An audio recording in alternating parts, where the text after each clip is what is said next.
Good day to you, wherever you may be. Good evening as well. It's the 6th of August edition of the Frontrunner Football Podcast. That's when we've convened to record this podcast and chat about what's happening. And of course, we're hurtling towards the weekend, which sees the resumption of football in South Africa with the Nedbank Cup set to kick off at the weekend. Baroka up against Bloom Celtic. Then, of course, you have Bidvest Wits against Sundowns. So a lot at stake and a lot of moving parts as I'm joined by Velile, Mnyandu, and of course, Mazola Molefe. But before we get into the big fixtures at the weekend, I guess kind of related to Bidvest Wits is the story that you ran with, Mazola, in terms of who's gonna pay the players who need their money. The current chairman saying it's not their problem. The new club, whose problem it's supposedly going to be, are known to have money issues and aren't really good with money, except when it comes to buying clubs. So where do we stand with this one? Yeah, look, it was an interesting conversation I had with Chairman Alan Feynman. In fact, I was genuinely surprised that he took my call, because, over the last couple of months, he's been known to sort of dodge the media a little bit. So I had actually initially heard the story earlier last week about several players and agents who were keen on going the legal route with regards to their signing on fees and with regards to their procurement fees as well, and what's the status of that. So I put a call through to the chairman to ask him for him to explain, because obviously if I was going to run a story like that, I needed to give him an opportunity to put his comment through, and he was more than happy to discuss it. And he said, absolutely, there's no way that Bidvest are going to be liable for the monies owed. That responsibility now falls with the new owners. And in fact, as you guys know by now, that there was a meeting held between the players and the new chairman, or the new owners and Chairman Alan Feynman on Monday, where the players addressed a few of their concerns, including this very issue of signing on fees and procurement fees, and also how are they going to get paid in September, given that the season will spill over into the first couple of days of the new month of September. And I think the agreement there was that the club in some ways would then have to be responsible and pay the entire month of September, because actually they are going to get their 2.5 million grant from the PSL. So why are you not paying the players, especially those who would have become free agents? If you are paying them pro rata, then you're killing them, because that means what's your pro rata for 5 days out of a full 30 day month, So yeah, that's interesting, because as we know, it's confusing also in that TTM have signed players that we know were earning a top dollar at Kaizer Chiefs and Mamelodi Sundowns in Oupa Manyesa and Joseph Mulangwani. But they've told Coach Gavin Hunt that they don't have the money to bring him to Limpopo, and a few others of the high earners. Yes, some players have been fortunate in that they've sealed contracts. Those who are going to Mamelodi Sundowns and others who are going to Pirates. But there are a whole lot of others who are in limbo about this money situation as well. So that's generally what the story was about. Okay, and I mean, Stavage, it's no coincidence that the chairman now can take calls. That's not his problem anymore as to where this money comes from. I've done the deal, I've done the sale. Mr. TTM, Mr. Mulawutsi, you are up. Now I think you'll understand why that the status was cheap. It was so cheap to TTM, that TTM deal with it, because the status is worth anything between 45 to 60 million. So if you get it for, say, the 30 million that most people have been talking about, then it means that most of these things, when they come up, TTM has to come up with them. And look, these are some of the things I've really been looking forward to them happening, because I was interested when TTM said they can't afford some of the players, and including the coach. And I was wondering what is going to happen when they have to take over, and some players will be due, because once you start the new season, then some players are due signing on fees. And which of those players were they going to be able? Because most of the players who moved to Bidvest Wits coming from other clubs, especially from outside Gauteng, those were big money deals for the players and the agents, and with the financial difficulties in the past that have been reported about TTM. So I've always been interested in this, and now it's this thing is unfolding. So for me, here, what I see happening, take the situation of Lorenzo Coutinho. He joined Bidvest Wits just at the beginning of this year, and I think he was going to start a 2-year deal with them. Cole Alexander had just signed a new deal. I think, I'm not sure, but I think Thabang Munare had also committed on a new deal as well. Patuchazo Nange, he was still on a deal there. So this is also going to result on players who don't want to move to Limpopo walking free, because if they can settle, and also the player doesn't want to move, then that player will move for free, and I'm not surprised that there are teams which have already signed players from there, and they know that they don't have to pay for them, because if a player doesn't agree with the club and he can't relocate, the rules of the league are very clear on that one. That one has to be declared a free agent, and this is what is going to happen here. Both Bidvest Wits, the outgoing Bidvest Wits, and TTM are going to lose on a potential transfer fee. But I mean, that's something that happens quite a lot in South Africa in terms of transfer fees not being maximized. I always wonder when you see waiting for free. But you don't have a situation where a Bafana player just moves. Bafana player, and that's a player you have to sell. You know what I mean? That's a player you have to sell, because the value of that player is here.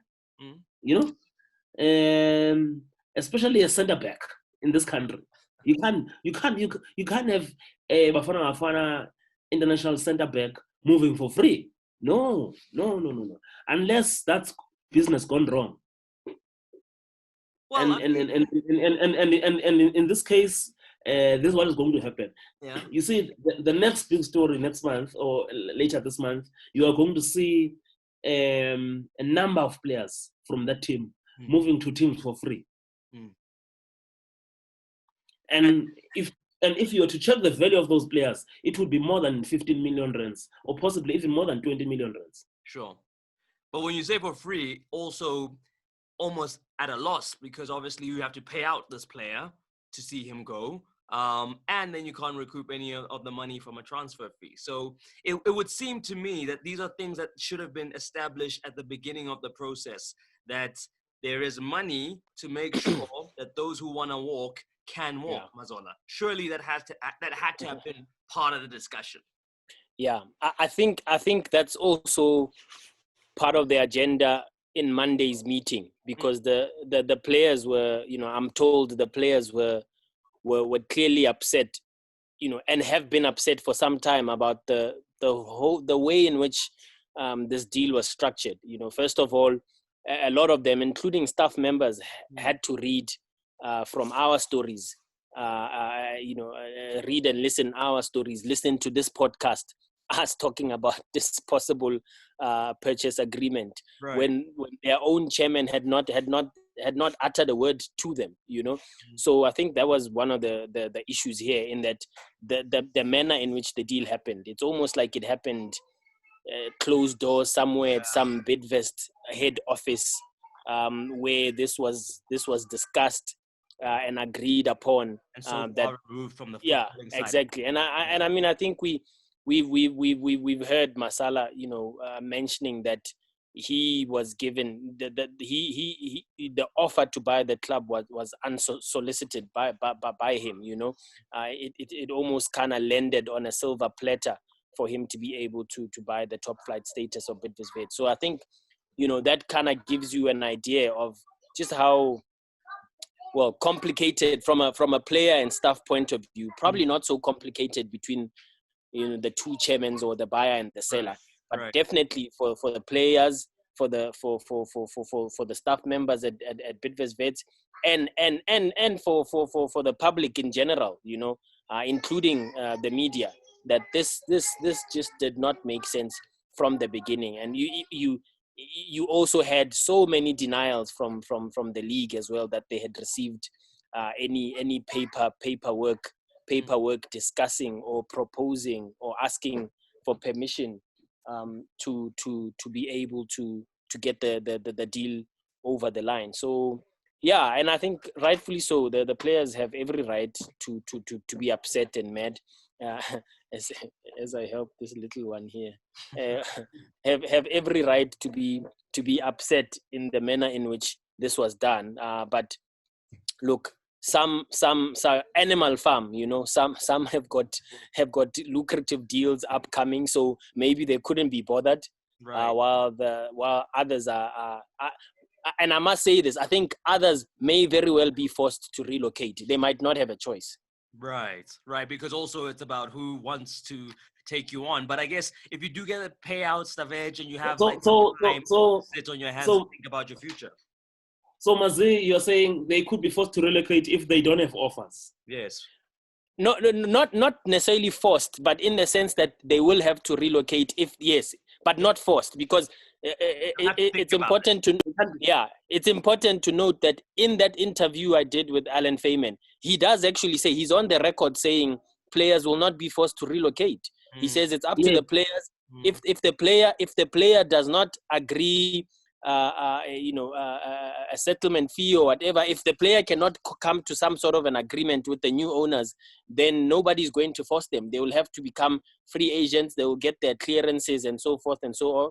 But if they are players, I mean, imagine if you are a Patichueto Nangi. I know there's interest in him because Pato is a good player, so I don't think he will struggle. I think there's plenty of interest for him here in Gauteng. You think do you think it's an interest, or he's got a new team already? I think he's got a new team already. I think Pato's got a new team already. But I think there are others, unlike Pato and your Shantis and your Tysons and whatever, who have existing contracts and they want to see them out. If you are supposedly supposed to get about 2 to 3 million per season in your contract, or whether you've got 1 year remaining or 2 years remaining, and you can't find a club here in Gauteng, you are going to relocate. I can tell you now, if that was my salary and I'm told to relocate and I don't have another offer, I'm going to Limpopo. I want my money. Of course. These are the considerations that not everybody, like you say, is going to be in that ideal situation to get snapped up by someone else. Some people are just going to have to, just because this is your job and your vocation, you're going to have to leave Joburg and go to the north to be able to play your football.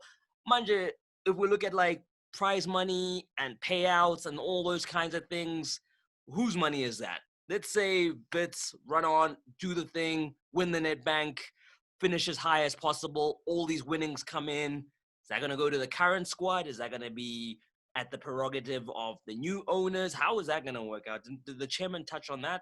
Or do you guys have any idea as to how that one pans out? Well, I think I've already had stories that with Bidvest Wits, they've already promised the players bonuses should they go on to win this cup. And look, Nedbank Cup, you win 7 million rands. You get 7 million rands if you win the cup. Right. So when I compare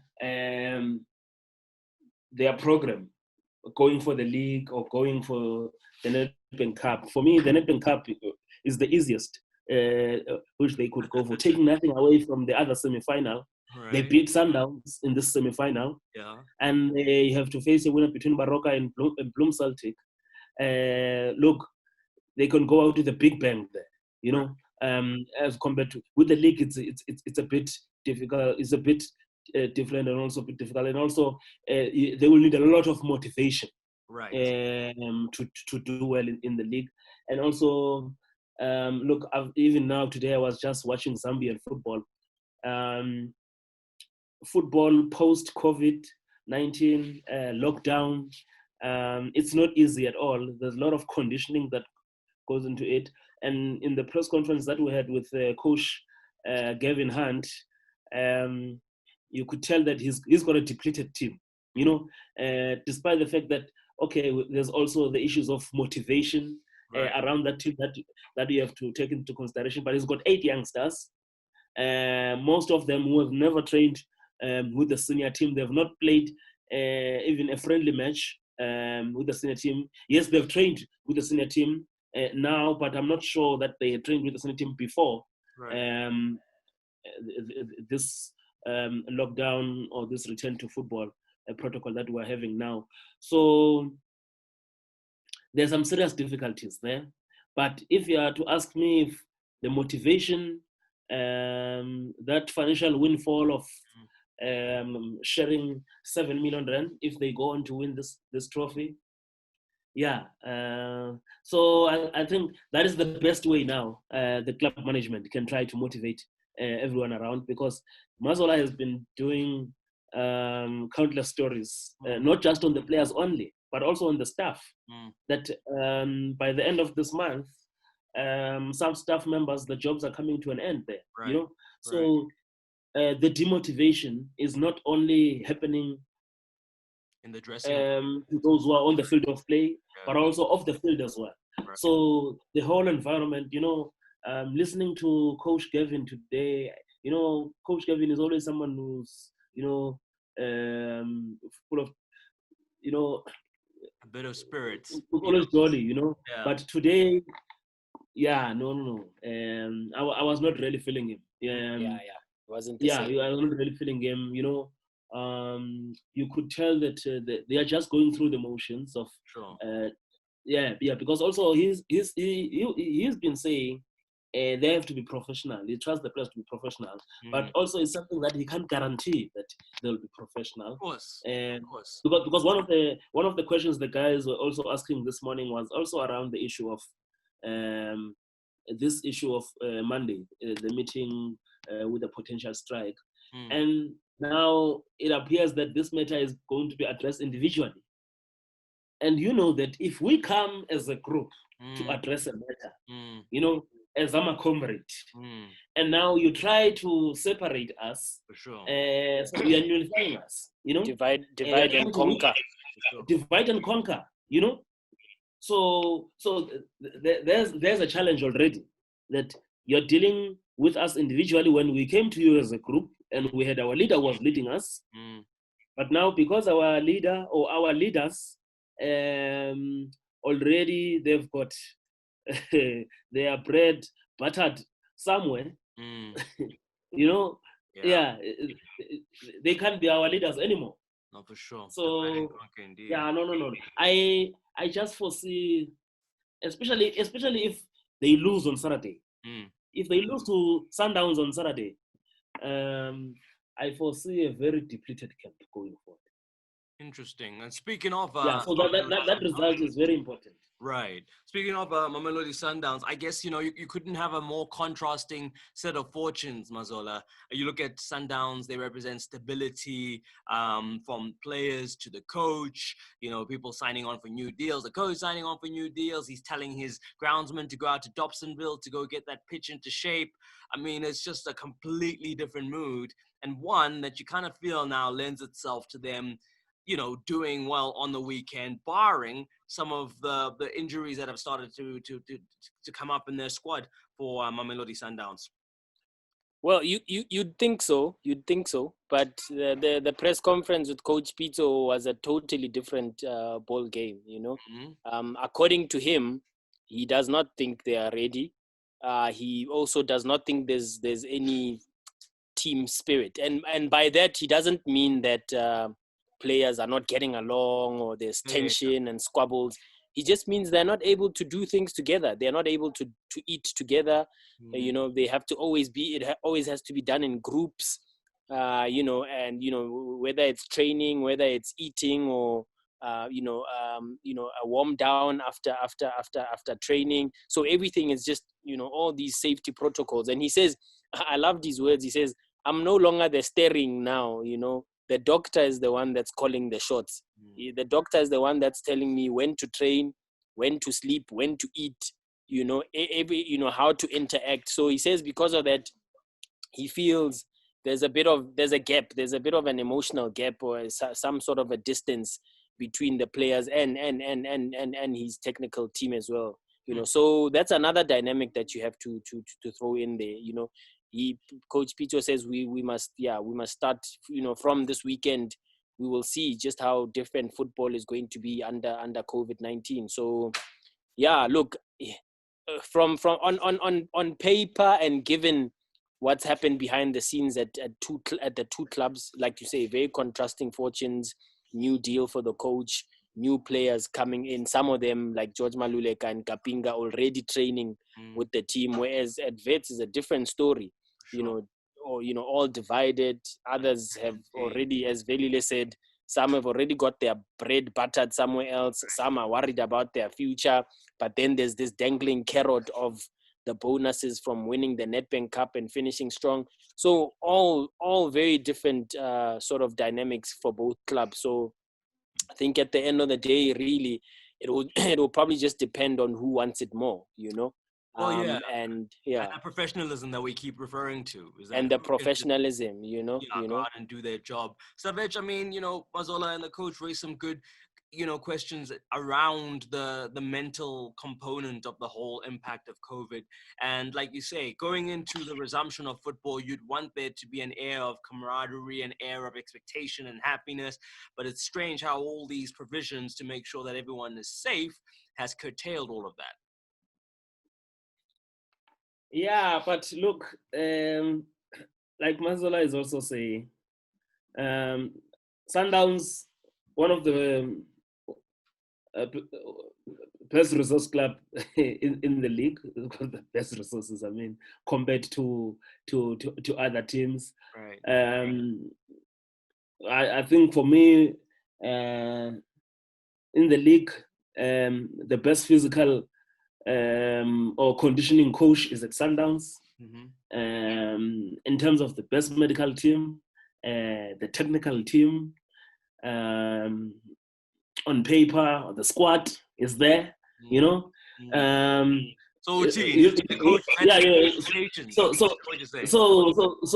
knowing Coach Pizzo, yes, he could be honest that by his standards, this is not how we'd like to do things. Sure. But if Sundowns can be complaining, then what about other teams?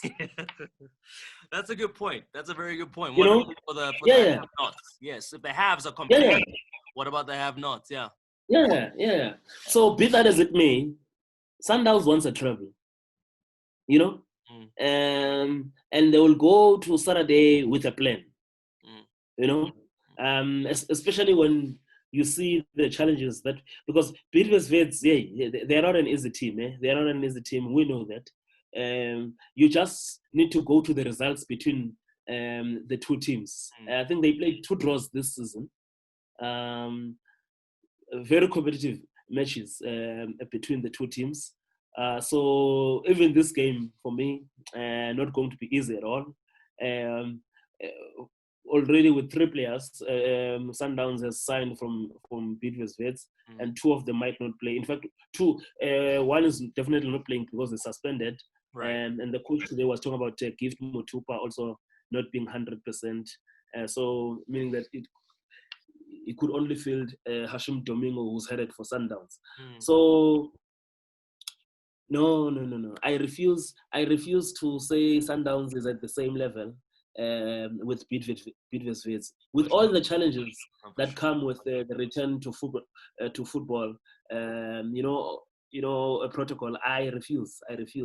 Yes, I'm not saying Coach Pitso is not telling the truth in terms of their state of readiness. Sure. But their state of readiness, it's different. Even if it's 50%, it's different. Even if it's 50%. No. Exactly. I mean, we're talking about people who've been traveling the whole continent, and within 2 days, then they go on to play against Stellenbosch, and then they go 1-0 or 2-0 behind, and then they come back and win that game. So and they need this. And also I think for all the teams, all the 4 teams which are playing this weekend, this is a good opportunity for them, because by the time they play the league games midweek or next weekend, already, at least, because remember, most teams have not been playing friendly matches unless they are those the law breakers. The criminals. Maybe, but I mean, I think that kind of brings us to this a good juncture, Mazola, in that we have what this Nedbank Cup is kind of set up as quite a romantic cup. Yes, we got an all PSL final in the end, but we essentially might have one where it's clubs that between Baroka and Celtic, this is all they can really look forward to, as much as maybe Baroka need to also make sure they focus on surviving the league season.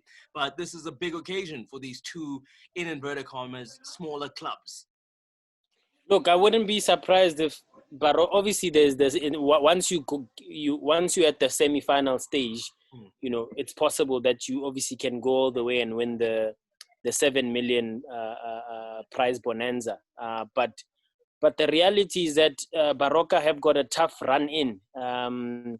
Especially I think their last 2 games. It's Chiefs and Sundowns, or Chiefs and Pirates. Chiefs and Pirates, or Chiefs and Sundowns. But one of the big 3. Their last 2 games include the big 3. And then obviously they still have to try and cancel each other out. I think they still have a fixture with Amazulu, if I'm not mistaken. So Baroka have, they are in the fight of their lives. So I wouldn't be surprised if they maybe use the Nedbank Cup as some sort of a morale booster if they win it, or if as a game where they can test their readiness for the fight of their lives. It would be interesting to see. Celtic, maybe you could argue, probably, if you look at the log fixtures, maybe safe by now, and would then be able to try and go all the way in terms of winning the cup. Because I'm trying to look at Celtic where they are. They are in 9th place. They're in 9th place. And you could argue that 9th place, 28 points, 8 points clear of bottom of the log Black Leopards. I think they are safe. You could argue that they are safe. It would take quite a meltdown for them. It would take quite a meltdown. The only thing really that they are playing for in the league is to consolidate the top 8 position, because they are just a few points behind the next team that's on 31 points. Highlands Park. But also, so their incentive is twofold: to try and consolidate top 8 position, which is feasible, and then to also try and win the Nedbank Cup, also feasible. So they'll be quite motivated. It doesn't sound like, when COVID hit, I thought Celtic were going to be one of the first clubs that kind of where all things fall apart to some degree, given the history with finances and whatever. I thought they would be the first to cut salaries. I thought players would go on strike, this and that. Right. But actually, that's not been the case, or at least I've not reported on any of that, or let alone sort of heard on any of that. So you have that situation. So that's going to be an interesting from that point of view. But I think any of those 2 teams, if they go through they still find a tough battle between either of Bidvest Wits and Sundowns. The two teams that, I think on paper you'd think you would have thought that would have been the Nedbank Cup final, but it happens to be the semi. I mean, looking at this run-in, Baroka, I mean, you look at Amazulu, Orlando Pirates, Chipa, Mamelodi Sundowns, SuperSport, and Kaizer Chiefs. Those the last three being the last three fixtures of the season. I think so they have all of the big three. So I thought it was just two of them, but they have the top four. Yeah, they have the top four. In fact, on Monday when we spoke to Coach Dylan Kerr, and I posed that question to him, and I was going through the teams that he has to face, and he said, "Shoot me now." No, he knows. He's got a tough test on his hands. A tough test. Shoot me now, and I avoid all of this. But look, I don't know where to start with them. Yeah? I think with them, they have to win at the weekend. They need that bump. They need that upshot. They need that swing in their step if they're going to go into those games with any chance of getting something out. It's almost like they have double the duty. They have to do well in the cup to avoid the mental checking out of the players once when you're so close to something, and then they still have to go and try find points amongst those fixtures. Look, they've got this top four: Chiefs, Sundowns, Pirates, SuperSport, and on top of that, they've got 2 6-pointers against Amazulu next week, and also against the Chipa United, also another team that's lying not far from them. So it's a tricky, very tricky situation. But that's why I think with Baroka, and if you followed, Baroka has always been a tough team to play, especially to Sundowns. Right. If you remember, there's a time where when Bidvest Wits won the league title, Baroka drew with them. And Baroka, when Baroka won I think they had just won the Telkom knockout, and they went into drew with Sundowns again. So there are teams. Baroka has also beaten Kaizer Chiefs, even at FNB. Right. And I think was it this season? Or last season, they were one of the teams which beat Chiefs at FNB. And I think it could be last season. So they are not really a team. Don't look down at them lightly, for sure. But it's this season. I think Nyirende was still coach. Is it not the game where Kune came back but got hurt after a few minutes when he was taking a goal kick? I think it was against Baroka, and they lost that game. They lost that game, yes, at FNB, because this last game was supposed to be an away game in Polokwane. So, but I think one of the most important matches for Baroka is also next week against Amazulu, because that's a 6-pointer. And there are these games where these teams have to cancel out each other, and also the game against Chipa United. For me, those are some of the important matches, taking nothing away from these teams which are in contention for the league title. But those 6-pointers for me are very important. And they'll be playing against Amazulu coming from this 90 minutes. And I'm sure, especially for Sundowns will not, as much as, yes, they'll be getting some momentum going to Pirates, but I don't think they will want to go to Pirates, especially on Tuesday, having played 120 minutes of football action.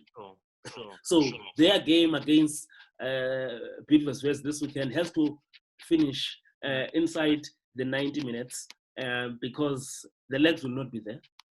I know they've got a big squad, but you want to go to an Orlando Pirates game, especially a game where 3 points could take you just a point below the log leaders. You want to go to that game with a fully focused team, fresh as well, and also aided by having played 90 minutes of football action. So just to put that in perspective, folks, Chippa United are currently sitting in 12th. They're only going to be playing, well, it depends. I guess the table can change by the time these games roll around. But Kaizer Chiefs are one of the top 4 teams they have to play for. AmaZulu, they got Bidvest Wits in the mix. And they've got potentially, a tough side in Highlands Park, who also, like I say, by the time they play these games, things could have changed as far as the league table is concerned. But of course, for Bloemfontein Celtic, we've touched on them already. John Maduka, he's kind of saying that, Mazola, he's not going to change too much. I mean, if it ain't broke, don't fix it. And I guess, of course, the timing as well. There would have been things that they would have been doing with Coach Siema before he left that you just want to kind of, hold forth with, because there's so much going on. COVID, of course, being a big part of that you just want your players to go out there and keep it simple and play to what they know. Yeah, look, I don't think much is going to change. I mean, even when Coach Steve left, Celtic pretty much still played in the same manner. They're obviously letting in goals a lot more sloppily. Their defensive structure was not as good as perhaps when Coach Steve was there, having been a defender himself. His organization of the back four probably better. But having said that, Lehlohonolo Siema was a top defender as well. Orlando Pirates and Celtic captain, Lesotho international. And I think that's Coach Hloni's, one of the things that he was most annoyed about with his team before he left was the way in which they surrendered leads and conceded. And I think that will probably be the same with Coach John Maduka, because they were both sort of there as co-coaches. And I don't think he's going to, as he said, he's not going to tweak much.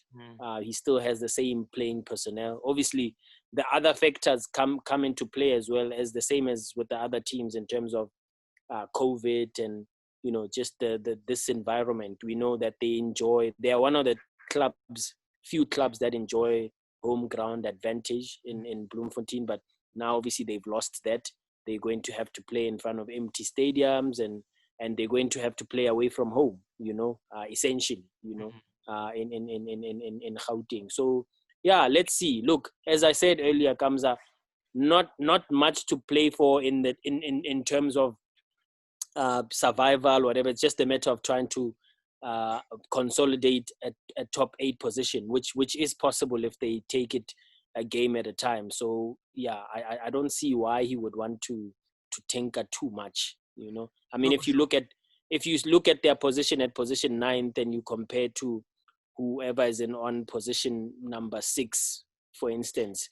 Sure. It's like a 10-point gap, and it's difficult to close a 10-point gap with just a few games remaining. So he will try to stick to the basics and make sure that they try at least catch.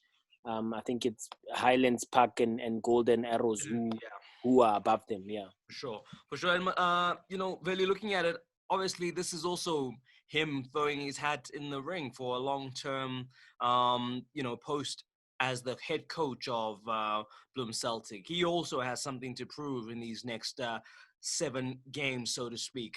And we'll be looking to probably do that job on a full-time basis. Yeah, look, for a very long time, Dukes, who was a fine midfielder on his playing days for Bush Parks and also for Bloom Celtic and the Malawian national team as well.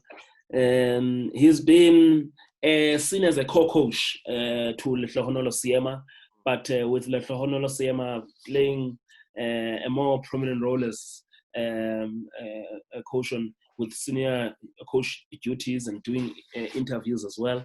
So, and also when you look at Maduka, he's someone who looks a bit reserved.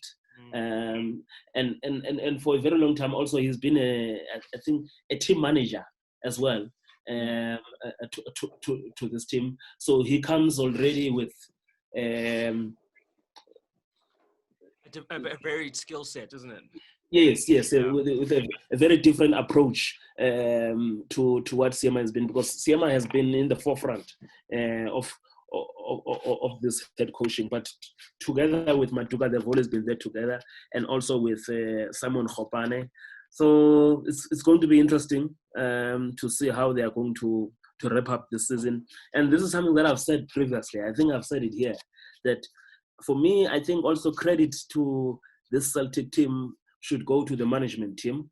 I'm not talking about the board or people in charge of the team, but I'm talking about the management of the team, the likes of Raleigh, the likes of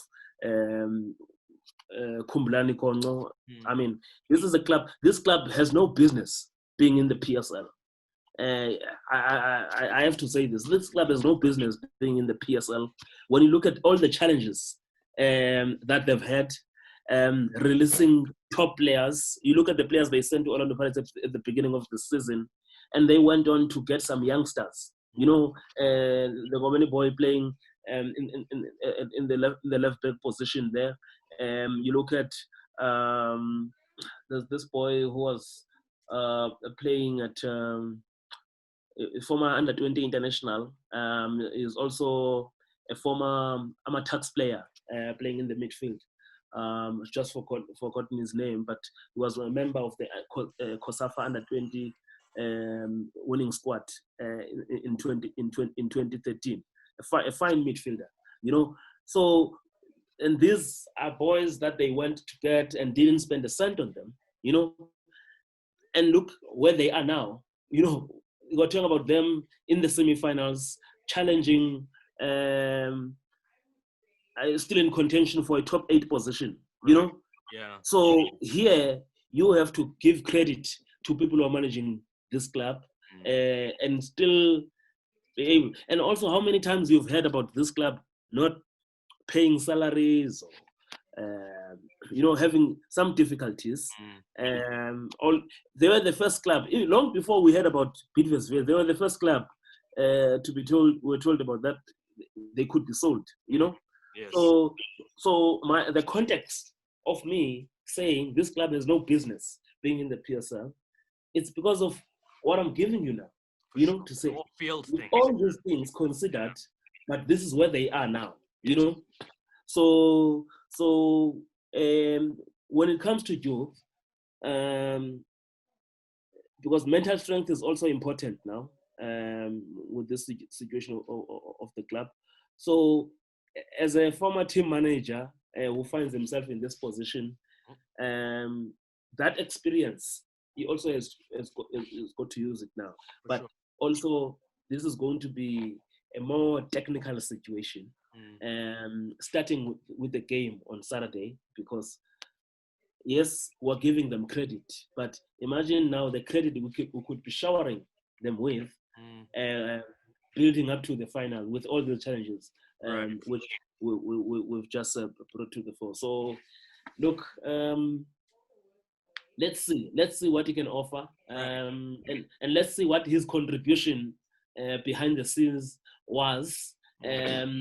Working with Lihlonolo Siema, because Lihlonolo Siema on the other side, he has to save my team from the province. We cannot have Chippa United going down. No, for sure. I know your team also needs to make sure that they stay for elevation. I know his team is down already. Don't mind him. Which team of his? Which one are you referring to? Oh, you're talking about Free State Stars? We'll come back. We'll come back. One day is one day, Nemazol. One day is one day. Before we go, good news this week, of course, with Percy Tau joining Vincent Kompany's Anderlecht side. But then obviously there was also the big championship playoff final that happened where Brentford were in action against Fulham. Brentford, of course, relevant because that's where Kamelo Mukocho was a player up until only recently when he got released. And it's a strange one because, you know, he was kind of being lauded as a player that's been always crucial to their cause by the coach at Brentford. Hence, they agreed to the short-term deal. Then that happened, but he didn't get the game time. Even, you know, especially coming up to those games, to the Fulham game, he was nowhere to be seen as far as the squad was concerned. And then now they've said they're going to, you know, allow him to move on. Kind of the writing was on the wall, but is this all in lieu of better prospects on the horizon, do you think, Mazola? Yeah, I hope so. I hope Kamu can finally get play in the English Premier League, because I think for the longest time that's been his dream. That's why there was that whole fracas about him giving up his South African citizenship so that he can get a European passport and be able to jump over to go play, first of all, in the Championship with the hopes that Brentford would get promotion to the EPL. That's not happened, obviously in the sense that Brentford were not able to get promoted. Right. But he's, today, obviously, the club announcing that he's departing after the short-term contract, which, as you say, Kamza, the writing was sort of on the wall, because even with that short-term contract, there were delays in a confirmation that he'd signed one. And then upon the restart, Kamo only played twice, coming on off the bench on 2 occasions. One time he played 8 minutes, the other time he played 7 minutes, I think. And then he suffered, I think it's an Achilles injury. So he has to recover from that. And then after that, now as a free agent, the window is open in the UK now for the next 7 weeks. And I would imagine that he probably still wants to stay in London or in England to play in top flight football. So look, let's wait and see what happens. Maybe I would imagine there's interest for Kamohelo Mokocho, top player that he is. But for me personally, a little bit sad at his treatment at Brentford towards the last couple of weeks, last couple of months. First of all, with the delay in the short-term extension, but maybe the club and the player had already agreed that he would not be staying on. Maybe there are things that we didn't know about that were happening behind the scenes. But from an outsider looking in, just looks like the relationship sort of did not end off on a note that we would have expected, especially after he spent 3 years there. Okay. I mean, Stavage, we're seeing Victor Osimhen signing for Napoli for about 50 meter. At the same time, Percy's being kind of bandied about from club to club because he can't play in the EPL. There's, doubts as to whether Zungu's going to get the move to Rangers. That time, Luther Singh is also being looked at, and then, there's not being value. How far away do you think we are from a 50 million pound South African moving to a top league? Because, I'm getting envious, man. Reading all these articles about all these other players from other countries, and you're thinking to yourself, and you are so well versed in this, that you've seen these players play with our players at a certain level, and then all of a sudden, they're just off. They're gone. Ship them out early. Which we've done now with this new batch. Abo Luther, Abo... Yeah. Ship them out early. Yeah. Look, if you look in the context of Victor Osimhen and Chukwueze, we play against them in the 2015 AFCON semi-finals. We beat them. We go on to lose to Mali in the final. And then we all go to Chile same year in the under 17 FIFA World Cup. And they win that World Cup as Nigeria. And he finishes the top goal scorer. And at the time, him and Chukwueze and there's a boy who was the captain, I think, Noket or something. And he signed for Chelsea, in fact, for Arsenal. And these boys go to Europe.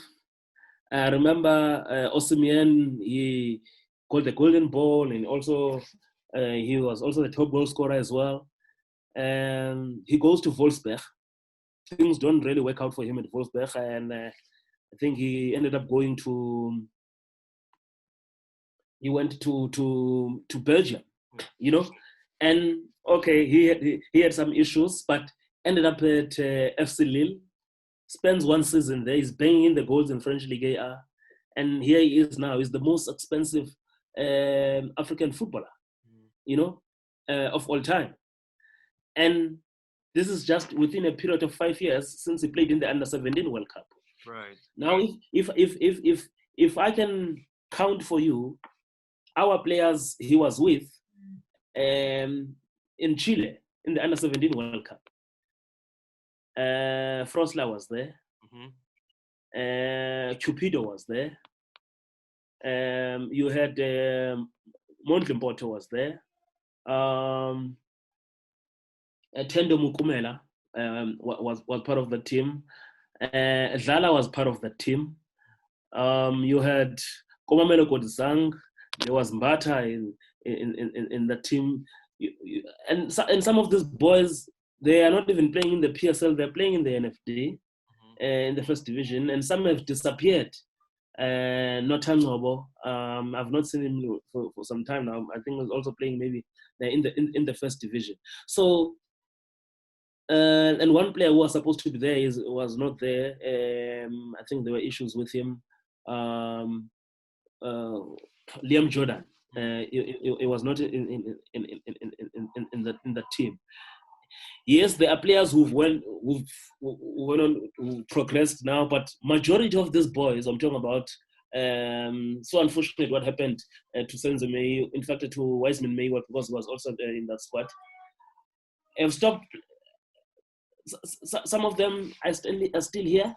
We have not exported, but one of the reasons, it's also because Victor Osimhen and Chukwueze at that time just belonged to an academy.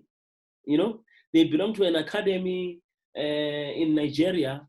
When a European club comes calling, and they are not met by telephone numbers that a local team is looking for, they let them go. As long as that academy will follow whoever signs those players, and whatever they are getting from the first transfer, but as long as there's a certain clause that's also gonna come back and benefit them. How much do you think that academy is making now? Of course, and how many more players can they develop now with this? Can it develop now? So here in South Africa, you have a situation where it's not that European clubs don't want our players, but sometimes how our clubs conduct their business when players are wanted by overseas clubs. So it's best that these boys live here before they even have professional contracts. Sure, so that they don't start commanding ridiculous fees from the clubs that get in the way of them going overseas. Exactly. And it's not that, because like I'm telling you, these boys, they played against these players in the Under-17, the Nigerians. They beat them, they beat them. Now, you cannot tell me that they're not good enough. If you go to the 2009 team, and fortunately, most of us watch the 2009 team, the Under-20 team, as much as we lost to Ghana in the second round in that FIFA Under-20 World Cup, but you could see the talent we had back then. The Jalis were there, the Kemit Erasmuses were there, the Serreros were there. I think for me, it's sad that we didn't export more players from the team. So let's export these players. I think now the trend now, which is happening now. One of the things that made me very happy, and it's not because I saw this boy at a time when he was growing up in the Platinum Stars Academy and just getting promoted. And that time, he was not even doing matric. He was doing grade 11 at the time, being fetched by Texas and then bringing him back to the academy. But to see him now earning man of the match in a game which decides who goes to play in the Europa League, in the Danish League. I'm talking about Giflings, that's something. And this is a boy who left these shows early to even go and play in Egypt. So the mentality, these are the kind of boys who are going to take us to the next level. For sure. And you're right. I think, Mazola, that's a good point that Velile makes. It's the mentality. These younger guys are hungrier. They're more aware of where they fit in the world, and they're willing to take the steps to get there. Yeah, definitely. I think also we've had a lot of our guys come back home. Some of them have said that they are homesick and whatever. Look, if a lot of them had gone there earlier on, it would be a different story now. I mean, an example with Gift Links now and Keegan Dolly, even though, obviously he I would argue he went quite late, but his mentality, I mean, we had an interview with him some months ago as Safja, and he was talking about the decision he took not to come home when the French league ended, or was declared, declared to be over. Yeah. He opted to stay in France because he knew he would have to get ready for pre-season and that. So that's the mentality you need. We also had an interview with Gift Links as well. That's the mentality you need. So I think a lot of our young players, if they had that and clubs were not standing in their way also, because we have to factor that in. Some clubs also ask telephone numbers and they stand in the way of these young players going abroad. So it's a mixture of both. It's a mixture of players possibly not wanting it enough, and also the clubs kind of standing in the way with the ridiculous fees. I think the more of our players go abroad, the better it is for our football. There's no doubt about it. You look at our African counterparts, you can see in the quality. When we go to the AFCON, you can see that we are miles. We are behind by some distance in when we play in that competition. Look, we might have reached the quarterfinals of the recent AFCON last year, but even that's why there was such a huge uproar about our style of play. I think it's because it was clear that we were behind by some distance. Yeah, well, let's. And also, you see, going back to the issue of Dow, when you get a transfer at that level, especially because it had been a long time since there was a player who was moving straight from the PSL to the EPL, and that there are these complications of having to get a work permit, sure. and how the issues of the rankings come in there as well. So it means that now you need a strong network. Now I'm talking about Pesita's management team. You need a strong network, because even some of the best agents locally, they rely on their strong network when it comes. You can go to Paul Mitchell now. He will tell you that to get Keegan Dolly the move to Montpellier, it was not something entirely reliant on him. He needed some of his network in Europe to also do some things for him. So in this case, I really feel that Pesita's management team is really failing him seriously, because I felt, as much as, yes, I know that it's a challenge with the EPL thing, but maybe they would try by all means to at least get a club in French Ligue A, or at least in the Spanish La Liga, just a club in the top five. Top five leagues. Also because of the profile as well. Taking nothing away from where he is now. I mean, Anderlecht is one of the top teams in Belgium, but he can't be in Belgium for 3 years running, guys. Especially when we consider that Pesita is one of our top exports, if not the top one that we're considering. I mean, if you also look at in recent years, he's been the most expensive. In fact, in the history of our game, he's the most expensive player to have been sold directly from the PSL to a foreign league, to a European league. Yeah. So I, as much as we understand how the situation is now, but this one, I'm putting it down to the management team. I don't think they've done enough. Or if they've not done enough, I'll be interested in terms of how is their networking and who is assisting them, or have they sought some assistance, or they've left this thing just to the hands of Brighton, because at some stage, yes, I know that, look, Brighton also doesn't want to sell Dow, you know. And sometimes when you try and get a loan to a top club or in a top league, they also want that option of buying as well. But I feel that with a strong management team, Pesitao would have been playing in a top 5 league. Okay, well, there we go, folks. You've had a little mix of everything. We focused on the impending Nedbank Cup at the weekend, and then also dialed into why some of our players are just not getting those big ticket moves that we've all been anticipating, especially considering their age and stages of their career. But I guess, yeah, the long transfer window is open. We know the future of Percy Tau. We don't know the future of Kamohelo Mokocho. To a lesser extent, we might know the future of Bongani Zungu. So lots of moves to watch as some of our brightest stars overseas look to earn themselves a permanent spot at a new club. So we'll see how that pans out.